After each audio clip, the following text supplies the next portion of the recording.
Have you or a loved one found a really cool feminist icon and then were disappointed? You may be entitled to financial compensation. Call now for a free consultation. Hello. Welcome to the podcast. I come to you with an interesting story. Every week, I go through a big epiphany. I have grand ideas and they fail and succeed all within the day. And I go through a lot. I research them heavily and they send me down rabbit holes. And it's super fun. Dear listeners, this week it is fitting that the grand idea I have had is this podcast. I have been trying to develop this concept for a few months, but today I feel that I have suddenly found exactly what I want to do here. It all started when I looked up the original name for the podcast, Letters from Isabella. I looked it up on Google to see if there was any podcast existing with the same name. Here I found an artist and a book, Marley Kaul, that inspired me, and his book is Letters to Isabella. Then another website called Letters From Afar, which has a character named after an explorer named Isabella Bird. Interesting. I continued on researching for this podcast when I realized that I was explaining the rabbit hole concept way too many times, and that maybe I should switch to an Alice in Wonderland reference. I looked up Isabella in Wonderland, and what was the first result? A manga called Isabella Bird in Wonderland. This led me to look up Isabella Bird and learn some things about her. It seems to me that she's a feminist icon. I think I will read a book, Unbeaten Tracks in Japan, which is the basis of the manga. I found out many things from this. From these four sources, I became inspired, curious, in awe, and then a little disappointed, all within a day. Where do I even begin? Let's travel down this rabbit hole together. We're starting from the book by Marley Kaul called Letters to Isabella. According to Itasca Books, Marley Kaul's stunning new book, Letters to Isabella, Paintings by Marley Kaul, presents 77 egg tempera works, each accompanied by a letter written to his granddaughter. Among the things that I learned about him through Google is that he's a Minnesotan. What are the odds?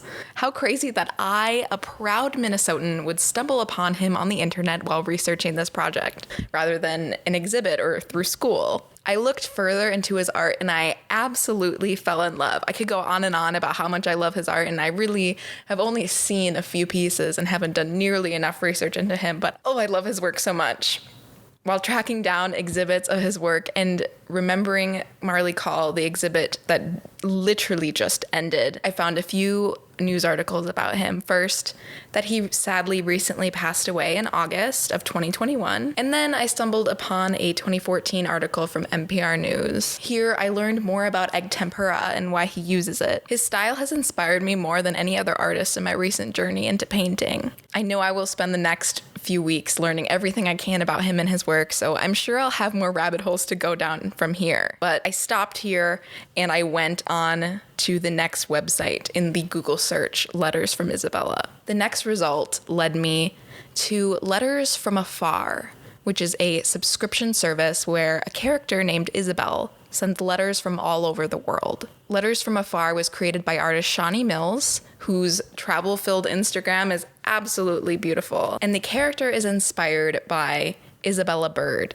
an English explorer who, at this point in my Google search, I had just learned about for the first time and didn't really care to look up further. At this time, I started solidifying my concept for the podcast. Going through these journeys to create something is essentially part of my process at this point. Maybe considering this time as my journey into Wonderland would be a fun take.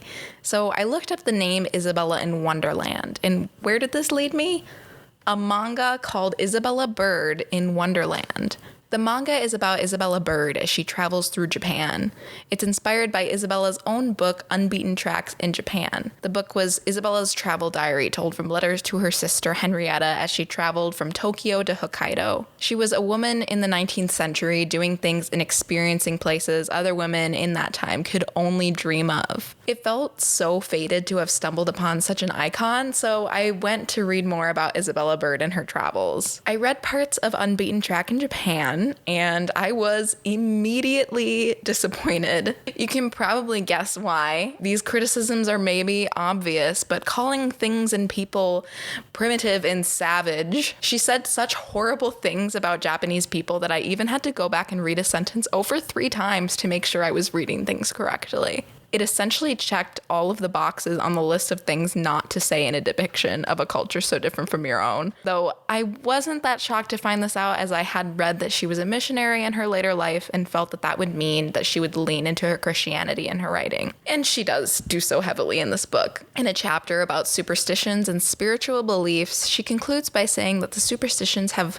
left the cities, but, quote, among the primitive people of the North, they still hold their old sway and exercise their old terror. She says this after paragraphs dedicated to Christian presence in Japan and calls it the new way. Interesting. So many of the reviews of this book specifically call her this incredible feminist icon, but do we really owe her that credit when we know how racist she was? What she was able to do was incredible, but reading this depiction was insufferable. Someone who started as an inspiring feminist icon is now very obviously not a good role model for me, and that's okay. I did read the first chapter of the manga, and I think it's really fun. It's essentially a translation of an adaptation of a translation of the original and depicts Isabella Bird as a lot more in awe of things than she comes across in her book. At the end of it all, dear listeners, I have gone through quite a lot of information in one day. I discovered an artist whose work I love and appreciate. I went on the roller coaster of finding a feminist icon role model and then realizing that she is far from that ideal. It still feels incredibly fated that I have found so much to inspire me on this journey. I have quite a long to-do list after going on this internet rabbit hole. Many books to read, travels to plan, and people to learn about. This big extravaganza has led me to a concrete plan for this podcast. We had a whole story to read for the first episode. We have branding ideas. We have endless possibilities for where this can go. You could say that this podcast is an exploration of the internet, my ideas, maybe even my very existence. You could also say that these are letters from my travels, except I'm not leaving my bedroom. My mind is my wonderland, the internet is my rabbit hole, and you guys are like those roses that can talk or something. Grand ideas, experiments of the self, unhinged creativity, failed plans, inspiring people, all within the day. Isabella in Wonderland will detail the weekly occurrences and media consumptions of a self-proclaimed modern Renaissance woman. As I go down this rabbit hole on this journey and discover new parts of the internet, new people, new places, new things that inspire my own work and my creativity, I can really see this branching off. Every week I already have a new epiphany that is catalyzed by a piece of media or an interesting person that I found, and it always sends me down this sort of rabbit hole and leads me to discover a new possibility, and I think that's beautiful. And so I'm excited to explore this with you, and I look forward to next week when we can go through it all over again. I thank you for listening, and I'll see you next time. Yay! That is Isabella in Wonderland, and I'm so excited to continue this. This is a short episode. The plan is for the newer episodes from this point on that they are going to be longer and more wild, more crazy, more in depth. I just thought that this was going to be a fun little introductory episode. If you want to find me or follow me on any social media, my @ is just my name, Isabella Matika. And if you want to follow Lareth Media, please subscribe to Lareth Media on YouTube. We really need more subscribers. Watch Coffee Run. And there will be more podcasts coming soon to Lareth Media. So go check us out on YouTube, LAERETHE Media, on Instagram as well, and Twitter, but we don't use it that often. Subtitles are available on YouTube, along with a beautiful GIF that I've illustrated to accompany this podcast. So you can find that on YouTube, or if you don't want to watch on YouTube, anywhere you listen to podcasts. So please support us. Please support this podcast. Thank you for listening. For the 5th time, thank you for listening, and see ya.